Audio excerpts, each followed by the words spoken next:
What's up, fight fans? This is Kurt DeVille with Counterpunch Boxing News, and I have some new boxing news concerning Anthony Joshua, Jake Paul. Get this. Jake Paul says that Joshua fight very likely in 2026. According to Paul, he and AJ have been DMing each other, and Joshua even called him to talk about making it happen. He says, I'm definitely not a heavyweight, but I want to challenge.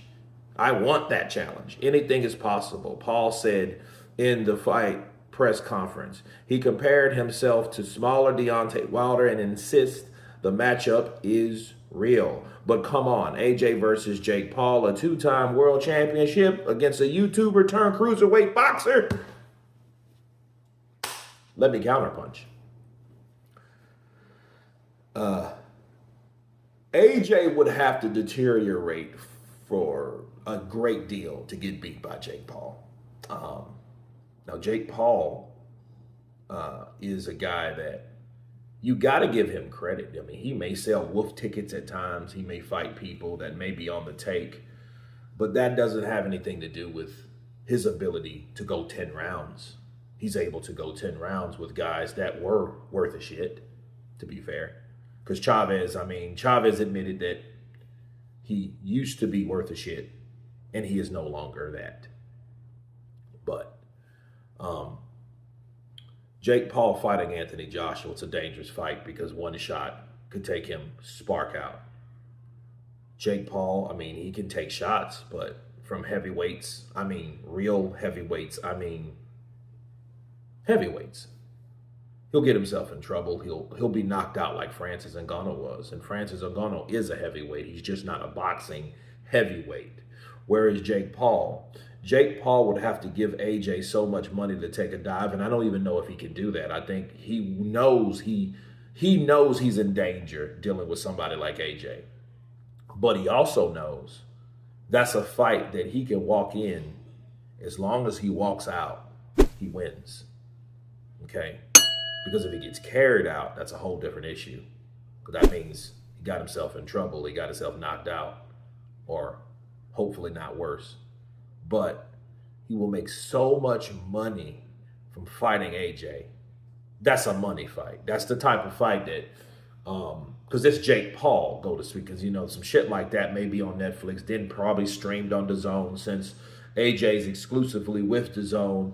And Turkey Al-Sheikh will probably, I don't even think Turkey would even be involved in that. But obviously, though, it would have to be after AJ gets another shot at being a champion. So this would be after all that. So, this would be like a Francis Ngannou fight. And I think Eddie is not opposed to it because he's seen the value in these crossover fights and how good AJ does with these guys that think they're fighters, like Francis. And Francis did a good job with Tyson Fury. So everybody was like, damn, Francis might do the same shit to AJ. He can't move as well as Tyson. Tyson was moving all night trying to get out of the way from that fight. Bars. But AJ, he may get knocked out. But AJ went in there and flatlined this dude. And it was scary. He could have killed that. It was like one of those, Manny Pacquiao, Juan Manuel Marquez 4 moments, right? So I don't think Eddie would be opposed to it at all as long as those greenbacks are there. I think he's all aboard. But of course, it would have to be after some major attempts from AJ. So that would probably be AJ's last fight as well.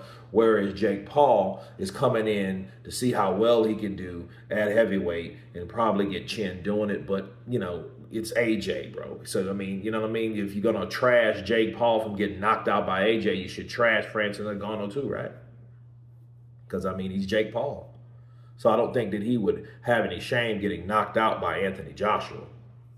So, yeah, I think that fight is very realistic because the money's there.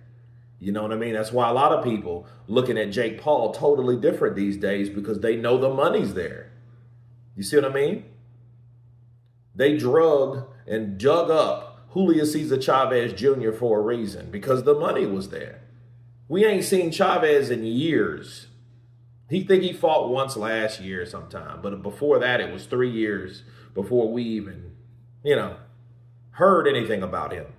So Yeah, I think it's very realistic. You guys tell me what you think of Jake Paul versus Anthony Joshua, or Anthony Joshua versus Jake Paul, late 2026. Of course, please subscribe. And you guys been Counterpunch. Peace.